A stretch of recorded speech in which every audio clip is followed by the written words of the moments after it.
Es la doctora Maika Freire y es médico especialista en medicina interna. Sin más, doy paso a la doctora Maika. El caso es que cuando ellos me comentaron de qué hablar hoy, la verdad, podríamos hablar de millones de cosas, ¿no? Pero me ocurrió que los antimaláricos, que es algo que tenéis de base casi todos vosotros, y que muchas veces pues nos generan dudas o nos generan miedos, podría ser pues una buena forma de una excusa, ¿no? Para empezar una charla con vosotros y después yo intentaré responder a todo lo que me preguntéis, ¿no? Fijaros, los antimaláricos tienen una larguísima tradición en lupus, pero larguísima. Si repasamos un poquito la historia de los antimaláricos, el primer antimalárico que se utilizó, por supuesto no para lupus, sino para otras cosas, era la quinina, que se extrae de la corteza de este árbol, se pulveriza y ahí estaba la quinina. Y la quinina lo utilizaban sobre todo en Sudamérica, los nativos sudamericanos, para los cuadros febriles. Por supuesto para la malaria, pero para otros cuadros febriles, como sabían que tenía capacidad inmunomoduladora. El primer uso que está documentado es 1630 en una mujer que era la condesa de Chinchón, que estaba allí como vicerreina de Perú, y que se puso muy malita, cogió una infección y la utilizaron con ella y la curaron con la quinina por un cuadro febril. Y esta es la primera vez que se documenta el uso de la quinina, ¿no? Por escrito. La llamaban un polvo misterioso. Pero realmente el gran boom de la quinina fue en la Segunda Guerra Mundial, porque los soldados norteamericanos en una campaña se cogieron una malaria, hubo un brote de malaria en ellos, y entonces se utilizó la quinina para la malaria de forma generalizada en todos los soldados. Entonces se dieron cuenta a partir de ahí que muchos soldados que padecían enfermedades autoinmunes como el lupus o como la artritis reumatoide habían mejorado un montón de esas enfermedades. Entonces se empezó a investigar por qué y a partir de ahí se empezó a implementar su uso en estas otras enfermedades distintas a la malaria, ¿no? Aunque si somos puristas, esta no fue la primera vez que se documentó su valor en el lupus, sino que ya antes, en 1894, se había recogido en un tratado que tenía utilidad en el lupus cutáneo. O sea que, bueno, esto viene de atrás. ¿Qué antimaláricos tenemos en el mercado? La quinina ya no se utiliza porque la quinina, pues fue un principio, pero se mejoró mucho, ¿no? Hay ahora derivados de la quinina sintéticos que tienen muchísimos menos efectos adversos. Los que tenéis más edad, recordaréis el Resoxin porque era la que se usó durante muchísimos años, la cloroquina, y ahora está más mejorada aún con la hidroxicloroquina, con el Dolquine, que estaréis utilizando yo creo que casi todos vosotros en estos momentos. Existe también otro antimalárico que es la quinacrina o mepacrina, que reservamos, porque aquí en España no está comercializado, hay que pedirlo como medicamento extranjero, y por lo tanto reservamos para aquellos enfermos en los que el Dolquine no les va bien porque tienen efectos adversos o alguna contraindicación, y entonces lo reservamos para esos casos, ¿no? Pero el 95% de vosotros en estos momentos está tomando hidroxicloroquina. Entonces, vamos a intentar saber cómo es la hidroxicloroquina, cómo es el Dolquine y por qué lo estáis tomando. La absorción del Dolquine es muy variable y la vida media es muy larga, de 30 a 50 días, con lo cual tiene tendencia a acumularse. Es un fármaco que se tiende a acumular en el cuerpo. Cuando uno empieza a tomar Dolquine, tarda por lo menos un mes en empezar a notar que le hace algo, O sea que no hay que desesperarse. Cuando a uno se lo ponen por primera vez, no es la purga de Benito. Al día siguiente no vas a estar fantástico. No es un corticoide, que el corticoide te lo doy y me ha mejorado un montón. No, esto es un tratamiento que hace un trabajo de fondo. Y entonces, durante el primer mes, como si no lo estés tomando, y no alcanza su efecto máximo, por decirlo de alguna forma, hasta los 4 o 6 meses de tomarlo, con lo cual hay que tener paciencia. Hay que darle tiempo al fármaco para que mejore ciertos aspectos de tu enfermedad. ¿Cómo actúa la hidroxicloroquina? No vamos a ponernos aquí a hablar de esto de forma detallada, ¿no? Pero que sepáis que actúa a varios niveles, no a uno, sino a varios niveles, y que actúa sobre la inmunidad innata y la adquirida, o sea, la que nacemos con ella y la que se va enseñando a lo largo del tiempo. La adquirida es la que vosotros tenéis alterada, ¿no? Que es la que se ha equivocado y en vez de dedicarse a lo que tiene que dedicarse, que es a ayudaros a defenderos de cosas externas, pues os está atacando alguna parte de vuestro cuerpo, ¿no? Pues sobre esa inmunidad adquirida también los antimaláricos también actúan. Y lo que hacen es disminuir la inflamación, los procesos de autoinflamación y la autoinmunidad, las mejoran, ¿vale? Es como un inmunomodulador, no es un inmunosupresor, no es un corticoide, no es un metotrexate, no es una azatioprina, no es un biológico, no es un inmunosupresor, es un inmunomodulador, ayuda a que la inmunidad esté más sana, no la suprime, ¿vale? Y de esa forma utilizamos antimaláricos sin disminuir lo bueno de la inmunidad, ¿vale? O sea, con todos los inmunosupresores, vosotros sabéis que cada vez que se os ponen, corréis riesgos de coger una infección, ¿no? Es el mayor riesgo del tratamiento de inmunosupresor. Por supuesto, cuando hace falta correr ese riesgo, pues hay que correrlo, ¿no? No hay más remedio. Pero la suerte de los antimaláricos es que los utilizamos y no asumimos riesgo infeccioso, ni sumamos riesgo infeccioso a los otros fármacos inmunosupresores que estáis recibiendo, por lo que sea, ¿no? Por cualquier otra indicación. Por lo tanto, tiene bastantes bondades. ¿Qué beneficios, en qué enfermedades se ha encontrado que hay beneficios de los antimaláricos en general? No solo en el lupus por supuesto, es de las enfermedades en las que los beneficios están más comprobados, ¿vale? Pero también en la artritis reumatoide, también en el síndrome de Sjögren, que vosotros tendréis también un porcentaje de vosotros síndrome de Sjögren pegado a lupus, ¿no? También en el síndrome antifosfolípido o antifosfolipídico, que también parte de vosotros tendréis pegado a lupus un síndrome antifosfolipídico. Y también en otras enfermedades autoinmunes como la dermatomiositis o la sarcoidosis, ahí también puede tener su papel, ¿vale? O sea que no solo es un fármaco que se usa en lupus, se usa también en otros escenarios autoinmunes. Y centrándonos concretamente en el lupus, que es lo que hoy nos ha traído aquí, ¿qué bondades tiene el lupus? ¿Qué acciones tiene el lupus? Pues disminuye el riesgo de infecciones, o sea que no solo no aumenta el riesgo de infecciones, sino que de alguna forma las disminuye, ¿eh? Hace que haya menos crisis, ¿no? Esas exacerbaciones que caracterizan al lupus, ¿no? De estoy bien y de repente tengo un brote, ¿no? Pues hacen que esos brotes sean menos frecuentes. Ayudan al daño de la piel de lupus.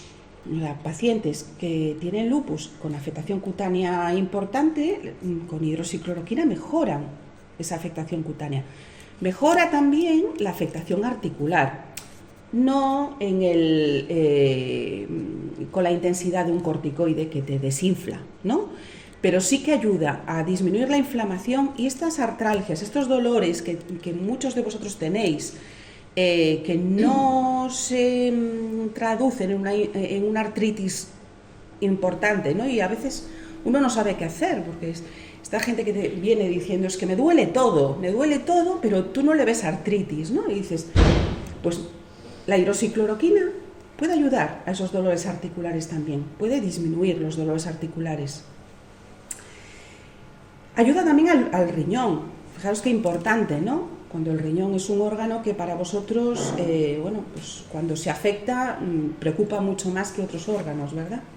Pues ayuda a disminuir la progresión de la enfermedad lúpica y a su severidad también. Y disminuye, fijaros qué importante también, el riesgo de trombosis, que también está aumentado, en todas las enfermedades autoinmunes está aumentado el riesgo trombótico, pues disminuye.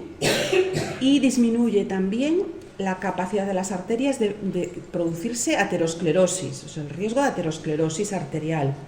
O sea que realmente ya veis que hay muchas razones por las que una persona con lupus debe tener un antimalárico. Además, fijaros, esto es lo más importante de todo, disminuye el riesgo de muerte. Un 30%, que es una barbaridad. O sea, disminuye el riesgo de muerte por lupus un 30%. Esto es brutal. Ningún otro fármaco lo ha hecho, aumenta la esperanza de vida y favorece también que utilicemos menos glucocorticoides, que vosotros ya sabéis que los corticoides son fantásticos cuando uno se encuentra fatal, pero que hay que intentar utilizarlo la mínima dosis posible y el mínimo tiempo posible, porque hacen daño. Los corticoides generan osteoporosis, hipertensión, suben el azúcar, bajan las defensas y tienes más infecciones, tienen muchísimos problemas y hay que intentar limitar su uso lo mínimo posible. Pues la hidroxicloroquina o el resto de los antimaláricos ayudan a hacer esto.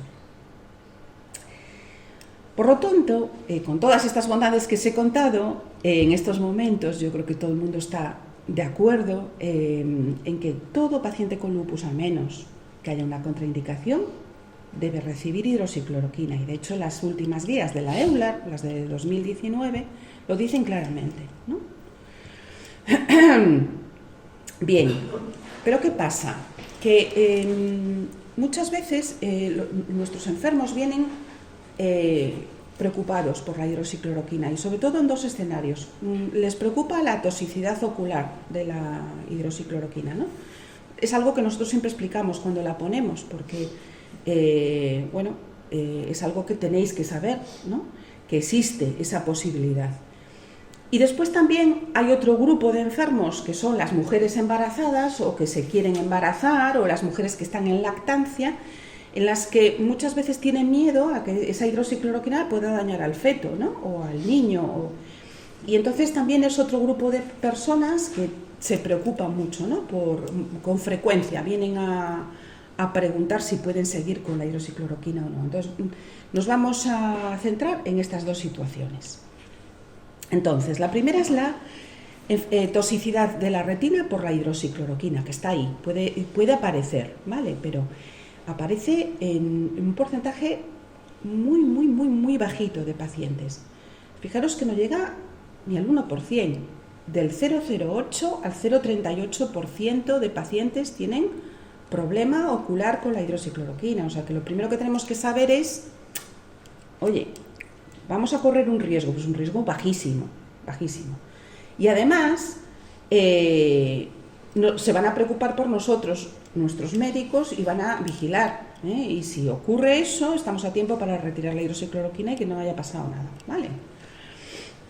¿Qué factores de riesgo hay para que pueda producirse con más facilidad o con más frecuencia la toxicidad ocular por hidroxicloroquina? Pues cuando tomamos dosis muy alta. Nosotros normalmente para la indicación de lupus usamos Dolquine de 200 al día, una dosis bajita, ¿vale? Con esa dosis es dificilísimo que ocurra nada a nivel ocular. Pero a veces, sobre todo cuando la afectación es cutánea y la afectación es cutánea grave, nosotros o los dermatólogos podemos subir la dosis hasta 2 al día, 400, que es el doble. Eso es otra cosa, ¿vale? Con esa dosis ya corremos más riesgo de que pueda haber toxicidad retiniana a largo plazo, No es que se vaya a quedar uno ciego al día siguiente, pero sí que hay que estar más pendiente de esa persona que está tomando esa dosis. Con la dosis de 200 que usáis casi todos, es rarísimo que ocurra algo.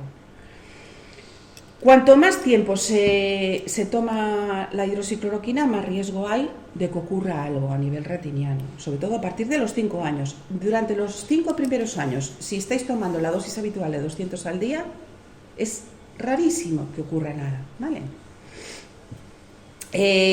Después los pacientes que tienen el riñón afectado y que tienen por lo tanto, una eliminación de la hidroxicloroquina que os dije antes, que se elimina lento, que se tiende a acumular, bueno, pues las personas que tienen el riñón afectado y que tienen una función renal alterada pueden acumular más hidroxicloroquina y estar más en riesgo también de que les haga daño, ¿vale? De que haya toxicidad ocular. Y después el uso concomitante de tamoxifeno más de 6 meses. El tamoxifeno suele darse sobre todo en el entorno del cáncer de mama. Es una hormona que como bloquea los receptores de estrógeno y entonces se suele dar unos años después de la cirugía o de lo que sea del cáncer de mama para dejar todo bien atado, ¿no? Es como un tratamiento posterior a la cirugía del cáncer de mama. Bueno, pues en estas personas también hay que estar como más pendientes, ¿no?, de todo ello. Entonces, ¿cuáles son las recomendaciones de las sociedades oftalmológicas de cómo hacer screening, cómo los médicos tenemos que vigilar que no aparezca afectación de la retina de los pacientes a los que damos hidroxicloroquina? Ellos dicen, cuando vayas a empezar no hace falta esperar a hacer una revisión oftalmológica, se puede empezar, pero al principio haz una revisión porque a lo mejor pues algunos pacientes tienen ya la retina algo afectada por otra enfermedad completamente distinta. Y entonces, pues no le echas la culpa a la hidroxicloroquina, no vaya a ser que dentro de un año le hagas una revisión, digas, uy, esto le está haciendo daño a la hidroxicloroquina. No, primero haz como un basal. Y después, en pacientes que no tienen los factores de riesgo de los que acabamos de hablar, espera 5 años, porque no hace falta antes, porque es muy raro que ocurra algo. Espera 5 años, a los 5 años haz una revisión. Y después de los 5 años, anual. Vale. Hasta hace muy poco lo hacíamos anual desde el principio, hacíamos un basal y después anual, vigilábamos. Ahora ya, bueno, pues nos han dejado más tranquilos. Los 5 primeros años no lo hagas, ¿vale? Haz un basal y después a los 5 años y después sí anual. O si el paciente tiene alguno de esos factores de riesgo de los que acabamos de hablar antes, es decir, está con 400 en vez de con 200, tiene una función renal alterada, está con tamoxifeno, entonces sí hazlo anual, ¿vale? Entonces vigílalo más y hazlo anual. Y si hay dudas, hay una exploración oftalmológica y ven algo que dicen, no sé si esto puede ser la hidroxicloroquina o no, toxicidad o no, no la suspendas. No la suspendas si hay dudas. Bueno, si hay toxicidad clara, sí. Pero si no, no la suspendas porque el beneficio que va a obtener de la hidroxicloroquina es importante. Entonces, repite unos meses más tarde y mira si hay progresión, si no, lo que sea, porque la toxicidad va a ser tan lentita si la hay que va a compensar. Vas a estar a tiempo de retirarlo y ya está. Y va a estar beneficiado, se va a beneficiar durante ese tiempo la persona del tratamiento con el Dolquine. Vale. Y ahora nos vamos a la segunda parte de las dudas, que son con respecto al embarazo. Y esto tiene muchísima importancia, porque no es la primera vez ni será la última que alguna paciente mía con hidroxicloroquina viene después de 3 meses de embarazo, que le tocaba la cita conmigo, que conste que normalmente lo que le decimos es que si se embarazan vengan enseguida, ¿no? Aunque sea fuera de cita o lo que sea, para saber que está embarazada y hacer un seguimiento más estrecho durante el embarazo. Pero bueno, a veces no ocurre. Y te encuentras con que su médico de cabecera o ella misma por miedo, pero el médico de cabecera también le ha retirado la hidroxicloroquina, porque no se puede tomar eso durante el embarazo. Y eso es una equivocación grande, como veremos ahora. Os he traído aquí un estudio de hidroxicloroquina durante el embarazo. Fijaros, esta gente siguió 257 embarazos de 197 mujeres, porque hay algunas que se embarazaron varias veces. En 163 de los embarazos no se usaba hidroxicloroquina. En 38 sí, pero se suspendió antes de la gestación, no sabemos por qué. Y en 56 lo mantuvieron durante toda la gestación. Y vieron que los resultados obstétricos fueron igual en los 3 grupos, y que no hubo, por supuesto, malformaciones en el grupo de la hidroxicloroquina, pero que tenían más actividad lúpica y más frecuencia de brotes lúpicos en los pacientes sin hidroxicloroquina. ¿Vale? O sea que la hidroxicloroquina mantuvo el embarazo estable, el lupus estable durante el embarazo en el grupo con hidroxicloroquina en mayor proporción que sin ella. Por lo tanto, y además también usaron durante el embarazo menos corticoides los pacientes que usaban hidroxicloroquina. ¿Vale? No sé si conocéis a Guillermo Ruiz Irastorza, español, defensor de la hidroxicloroquina donde los haya, y compañero mío del GEAS, y es, una persona que sabe muchísimo sobre este tema. Pues cada vez que nos reunimos con él, nos machaca con las bondades de la hidroxicloroquina y de las bondades de mantenerlo durante el embarazo, ¿vale? Es algo que yo creo que todos nosotros tenemos como muy a flor de piel, porque él se ha encargado de ello. Sí, en todas las charlas, congresos, ponencias, en todas, su frase de cabecera es hidroxicloroquina, todos, siempre, vamos, lo tenemos todos aquí. Sí. Después, otro escenario en el que la hidroxicloroquina ayuda. Pues mira, en pacientes con anti-RO, alguno de vosotras o alguno de vosotros tendréis positividad para anti-RO, que es un anticuerpo que no siempre se asocia al síndrome de Sjögren o de Sjögren, o como queráis llamarle. Es como muy característico del síndrome de Sjögren, pero no es solo propiedad del síndrome de Sjögren. Hay personas con lupus y anti-RO y personas sanas y anti-RO. Entonces, el anti-RO, ese anticuerpo, se ha visto que las mujeres que lo tienen pueden tener más incidencia de problemas en el bebé, de lupus congénito, lupus neonatal y sobre todo, que es lo que más tememos, de bloqueo auriculoventricular, de bloqueo cardíaco congénito, o sea que el bebé pueda tener un bloqueo durante la etapa fetal. Vale, pues es algo que nos preocupa un montón. Cuando tenemos una mujer embarazada con RO, estamos súper pendientes de eso. Los ginecólogos le hacen ecografías cada 2 semanas a partir de cierta semana del embarazo, dirigidos a ver que el feto tiene un latido cardíaco normal, ¿no? Porque es algo que preocupa mucho. Aunque tampoco es tan frecuente, pero sabemos que puede pasar y por lo tanto estamos vigilando mucho eso. Bueno, pues fármacos que puedan ayudar a que esto no ocurra, ¿no? Aparte de vigilar, a veces estar haciendo algo de forma pasiva, no, o sea, necesitas actuar, hacer algo, ¿no?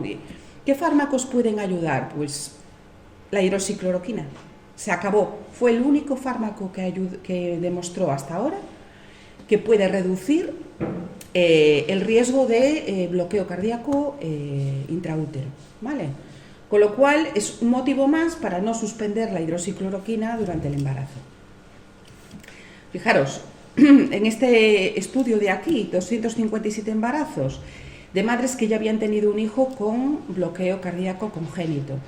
Pues el tratamiento con hidroxicloroquina redujo un 65% el riesgo de desarrollar otro. Tela, es mucho, ¿vale? Otro escenario en los que la hidroxicloroquina también tiene sentido, en las pacientes que tienen síndrome antifosfolípido, ¿vale? Que va pegado muchas veces al lupus, otras no, otras va solo, pero también va pegado al lupus. Bueno, pues la hidroxicloroquina en pacientes que tienen síndrome antifosfolípido han demostrado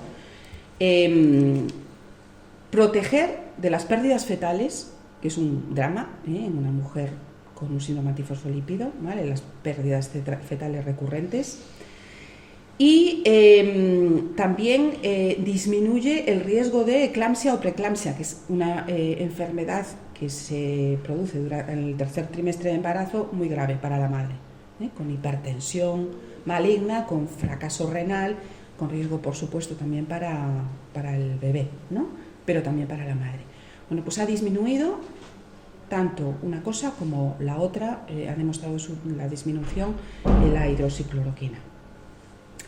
He traído aquí este papel porque, bueno, supuse que aquí había seguro que un porcentaje de mujeres en edad fértil y esto de saber, ¿no?, qué fármacos de los que tomamos son compatibles con un embarazo o no, pues es importante siempre. Los glucocorticoides son compatibles, no es lo recomendadísimo del mundo, pero son compatibles, ¿eh? La azatioprina, no hay que suspenderla. El tacrolimus, la ciclosporina, la hidroxicloroquina, por supuesto, no solo es compatible, sino que nos va a ayudar a que haya menos riesgos, como lo acabamos de hablar. Otros fármacos, como el micofenolato, que se está utilizando mucho en los últimos años, ¿no?, sobre todo para nefritis lúpica, hay que suspenderlo. Ese sí que no es seguro, por supuesto. Y esto ya es para acabar, ¿no?, unos mensajes. Los mensajes que yo me quisiera que os llevarais para casa son estos, ¿no?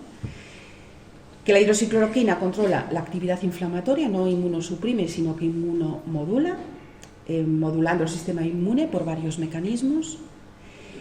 Que tiene también otros efectos añadidos beneficiosos, como el antitrombótico, el que baja los lípidos, baja el azúcar, disminuye el riesgo de malignidad, de eso no hablamos antes.